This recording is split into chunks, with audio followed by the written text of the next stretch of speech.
Hey, I'm Jen McIntyre, and today I want to talk about how to motivate your kids to discover their greatness using a technique called Inspire, Not Require.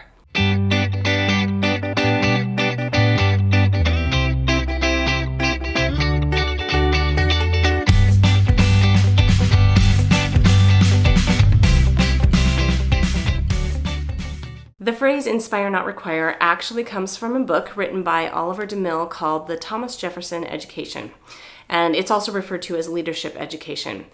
It is a principle, which means it applies to everybody, everywhere, all the time. It just applies.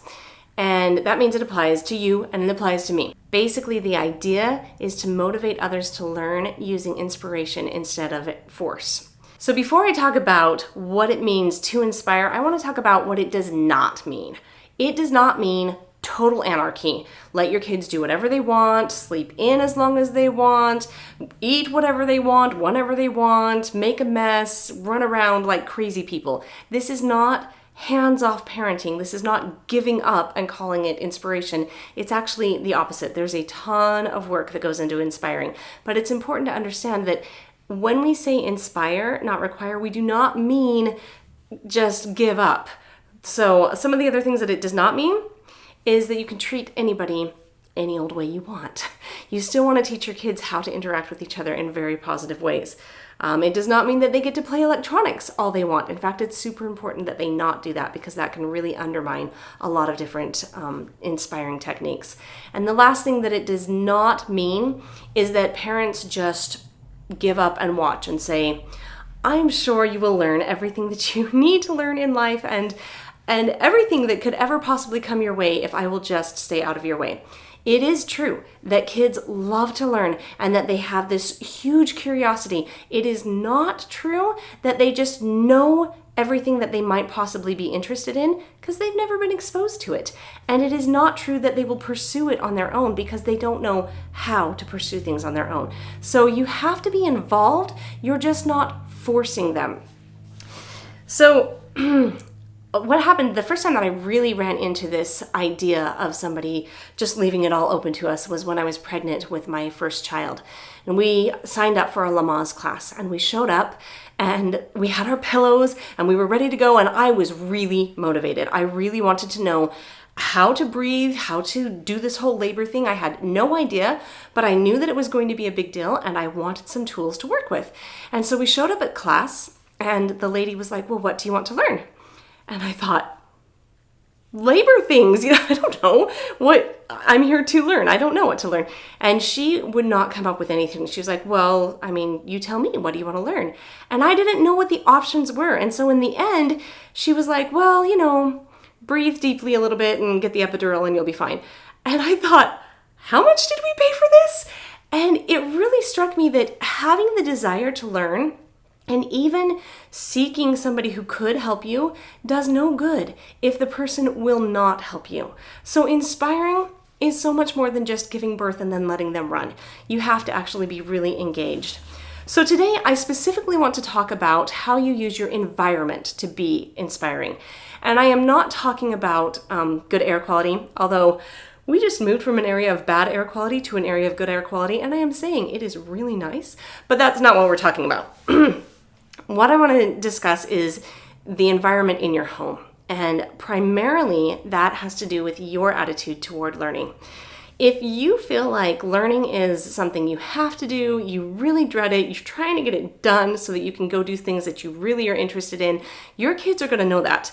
They're going to pick up on that and they're going to imitate it. They're going to feel that same way about learning because it's no fun for you, it's not going to be any fun for them. Now I know there are a lot of people who feel like it's not fun, I can't fake it. Here's what I'm saying. Do not fake it. Whatever you are interested in, go and do that. Discover what you really love and do that. Say that you really like horses. Watch some movies on horses. Maybe go pet a horse, go ride a horse, go read books about a horse. Get to know horses because they're cool and you like them. Or maybe you really like baking. Take some classes on baking. Get to know how to decorate things. Get to know how to create things and combine ingredients in awesome ways. You find what you are interested in and it will light a fire inside you. that will create an environment that your kids will pick up on and they will want to do it. Your day has to have time set aside in it for you because they're going to really watch you and say, is learning something I need to do from this hour to this hour and then I'm done? And at 18, I just put away all the books and all the learning and I'm done at that point. You really want to exemplify that this is something that goes on forever and it's fun. So do not do things that are not fun. Do not do things that you think you should do. Don't spend a lot of time studying things that you hate. Just read books that you like, do things that you like, and that excitement will communicate itself to your kids. And that's a really important part of the environment. The second thing is have time set aside specifically for learning. Our days can get really full of good things and not good things and neutral things. They just get full. And if you don't do anything to really set aside a block of time and say, this time we're turning off the phones, we're turning off the electronics, we're turning off every sort of distraction, then learning will not really have a space that it can take place in during your day. And so you have to sort of block time out and say, this belongs just to learning. And we can do a lot of things inside this time. We can learn in a lot of different ways. We don't necessarily need to be in the house. We don't necessarily need to be reading a book. There are lots of different ways to learn, but you want to have time that belongs to learning, or it just won't happen. Our whole life is just made up of all the minutes of our day strung together. If you never have any of those minutes blocked out to accomplish the thing that you want to do, it just won't happen. That's reality. So setting aside time is really important. The next thing is you want to set aside some space. This can be hard. If you live in a small space, maybe your space is your kitchen table and your kitchen table is used for meals and also art projects and also whatever you're doing during the day. And that can be kind of challenging to have so many things happening in the same space, but you have to have somewhere that learning can happen. Now, I like my comfort, and so our space is in the front room where everybody has a nice soft place that they can sit and be comfortable to learn in. I do not like sitting on hard chairs, and so we don't do the kitchen table, but that's just me. You might find that the kitchen table works much better for writing or whatever. The point is, have some space that everybody knows that during this time of the day, this space belongs to learning. It does not need to be a schoolroom. We've been doing homeschool for years and we do not have a schoolroom. We don't have a specific space set aside for that. I'm just saying our front room during learning time is the space that we do learning in. So you don't have to have some sort of mansion or, cut off a part of your house and set it aside just for this one time of the day. I'm just saying that there needs to be a space that you can set aside and know that learning will take place.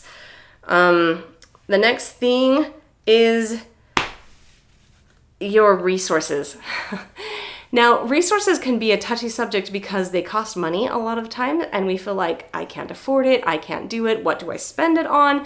But resources are a really important part of your environment. And these can be things, a lot of different things. They can be the art that's on your wall. That really improves your environment. They can be the music that you have playing in the background. That's free. And that is part of your environment. They can be toys. You can have learning toys that are part of the environment. You can have games that you guys play together. That's a part of the environment. These are resources. Books are a big part of your resources, or they're a big part of my resources. We read lots and lots of books, and so you want to have plenty of books that you can pull from, or a place that you can go get books. Just have a library that you can go to and get your books from.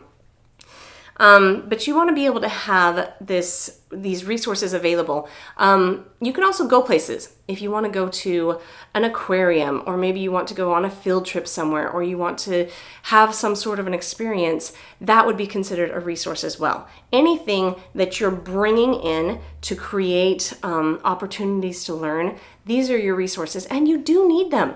They are a part of the environment. If your kids know that it's learning time and you all just sit and stare at a brick wall, not a lot of learning is going to take place. But if they know that the outside is a part of their learning time, that's a part of their resources, they can go out and feed the chickens and, play in the dirt and whatever, that is a part of the resources that you are bringing to their education. So they don't have to cost a lot of money. They don't have to cost any money. But you do have to know that there are some, and they are a part of the environment. And that's an important part of inspiring kids to really want to learn. Okay, last thing. You cannot have anything undermining your environment. So all of these things are great. The physical space, the time set aside, your attitude, all of these things are important. But if your kids can play on the computer all day long, anytime they want to, they're going to. You can have the most beautiful house, the most beautiful setup, the greatest resources, and they're not going to show up because they know that they would rather be playing on the video games, or they'd rather be playing with their friends all the time, or they'd rather be doing something that is undermining your ability to teach and your environment. If you have something that is constantly clawing out from under you, this environment that you're trying to create, and it is usually electronics, then you're going to want to curtail that. You're going to want to say, for sure, during this time period, there will be no whatever it is, no friends, there will be no Pokemon cards or whatever is really creating this distraction. Cut that out during that time, because that will really, it'll be a battle you'll have to fight every day. And so if you just set it up from the beginning and say, this is a no distraction zone, we are learning here, and there are so many different things and ways that we can learn, and I'm really open to a lot of that, but we are not open to things that are going to make you stop learning and turn off your brain. Then just list them and cut them out. Don't let them be a part of that part of your day. They love it. Once they realize this is where we are, they will really engage and learn a lot.